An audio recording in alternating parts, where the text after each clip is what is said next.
नमस्कार, मैं डॉक्टर विजय शुक्ल। दिल्ली हरियाणा के दो नए आरआरटीएस कॉरिडोर सराय काले खां से बावल और सराय काले खां से करनाल की अंतिम मंजूरी ने सिर्फ एनसीआर में तेज रफ्तार ट्रेनों का रास्ता नहीं खोला, बल्कि जमीन की राजनीति और जमीन के भविष्य का सबसे बड़ा चैप्टर भी खोल दिया है। इस मंजूरी के बाद पूरे एनसीआर में जिस सवाल की सबसे ज्यादा चर्चा है वह यही है कि इतने विशाल और रणनीतिक इलाके में आज जमीन का असली मालिक कौन है। यह सवाल आज का नहीं है, बल्कि इसकी जड़ें 100 साल पीछे खेती, तालाब, रहवास और नक्शेबंदी के उस दौर में जाती हैं जब इस पूरी पट्टी पर जाट, गुर्जर, यादव, सहरावत और छोटे जमींदारों का प्राकृतिक नियंत्रण था। उस समय जमीन ना निवेश थी, न संपत्ति, वह जीवन का आधार थी। पर दौर 1970 से 1990 के बीच का ऐसा आया, जैसे ही दिल्ली का आकार बढ़ा, गुरुग्राम में मारुति फैक्ट्री बनी, डीएलएफ ने शहर गणना शुरू किया और NH8 आर्थिक धुरी बना। जमीन का चरित्र हमेशा के लिए बदल गया। किसानों के पास जमीन रही, पर जमीन के भविष्य पर अधिकार सरकार और डेवलपर्स के हाथ चला गया। यह वही समय था जब एनसीआर की असली भू राजनीतिक जन्मी। आज गुरुग्राम, मानेसर, सोहना, बावल, धारूहेड़ा, रेवाड़ी, सोनीपत, पानीपत और करनाल की जमीन एक जटिल त्रिकोणीय शक्ति संरचना में बटी दिखाई देती है। पहला वर्ग अभी भी वही पारंपरिक किसान परिवार है जिन्होंने दशकों तक खेतों की धरती संभाली है। कुछ ने जमीन बेची, कुछ ने पकड़े रखी और कुछ ने इसे निवेश में बदल दिया। उनके पास पट्टे और टाइटल है, लेकिन जमीन के मूल्य का नियंत्रण हमेशा उनके हाथ में नहीं रहा।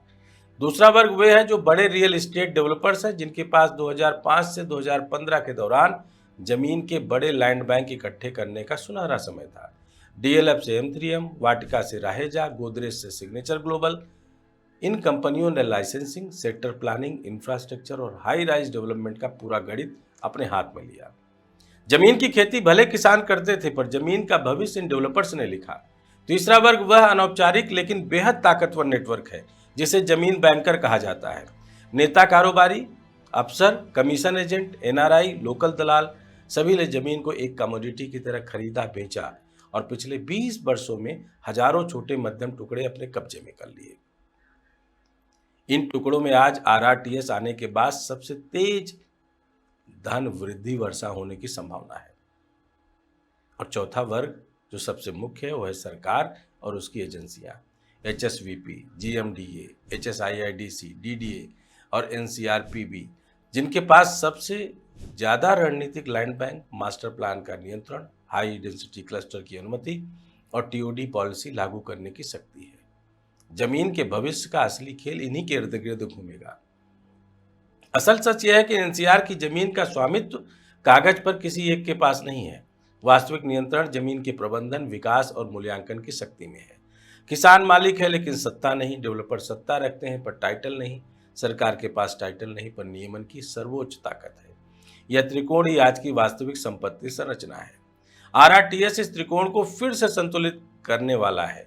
जैसे जैसे कॉरिडोर फाइनल होंगे, स्टेशन तय होंगे और टीओडी बैक टू बैक लागू होगी, जमीन के असली मालिक वही दिखाई देंगे जिन्होंने आने वाले समय की गति समझ ली है। इस मंजूरी ने एनसीआर का पूरा भूगोल बदल दिया है। गुरुग्राम, मानेसर, सोहना, धारूहेड़ा, बावल, बेवाड़ी बेल्ट अब ऐसे गोल्डन डिकेड में प्रवेश कर चुकी हैं जहां जमीन का भविष्य ट्रेन की रफ्तार, सरकारी नीतियों और औद्योगिक गलियारे की दिशा तय करेगी। अब जमीन की कीमत खेत नहीं बताएगा, बल्कि transit station, high density license, logistic hub और नए गुरुग्राम का मास्टर प्लान तय करेगा। आरआरटीएस के साथ एनसीआर में कुछ ऐसे 25 माइक्रो पॉकेट जन्म ले रहे हैं जो आने वाले 9 वर्षों में सबसे ज्यादा उछाल दिखाएंगे। सोहना पलवल रोड का पूरा हिस्सा, सेक्टर 33, 34, 36, 37, 69 से 77 तक की नई गुरुग्राम पट्टी, केएमपी और आईएमटी मानेसर के बाहरी गांव जैसे कासन, हरसरू, बांधवारी, बिलासपुर से निमराना तक का इंडस्ट्रियल गलियारा, बावल की 3800 एकड़ की फैक्ट्री बेल्ट, धारूहेड़ा, रायसिंहपुरा, भैंसरोडगढ़ जैसी उभरती आर्थिक पट्टियां, रेवाड़ी नांगल चौधरी की नई जमीनें, नरेला, कुंडली, सोनीपत जंक्शन, पानीपत के दक्षिणी सेक्टर, करनाल रिंग रोड और उससे लगते ग्रामीण जोन, ये सभी अगले दशक में एनसीआर की नई आर्थिक धुरी बनने जा रहे हैं। इन इलाकों में जमीन की कीमत 2026 से 2035 के बीच औसतन 150 से 350% तक उछल सकती है। और कुछ विशेष गलियारे, विशेषकर Sohna elevated road, Manesar KMP junction, Bawal Dharuhera industrial corridor 500% तक की वृद्धि दर्ज कर सकते हैं। यह वृद्धि सिर्फ रफ्तार से नहीं आएगी, बल्कि इस पूरे क्षेत्र में उभर रहे नए आर्थिक भूगोल, digital city, global city, international logistics, EV manufacturing और हाई डेंसिटी रेजिडेंशियल से आएगी। इसीलिए आज जब हम पूछ रहे हैं कि आरआरटीएस बेल्ट में जमीन का असली मालिक कौन है, तो जवाब किसी एक नाम, जाति या कंपनी में नहीं मिलता। असली मालिक वही है जिसके पास जमीन का टाइटल, दृष्टि और इंतजार तीनों का संयोजन है। एनसीआर की जमीन अब अतीत की नहीं, आने वाले समय की पूंजी है।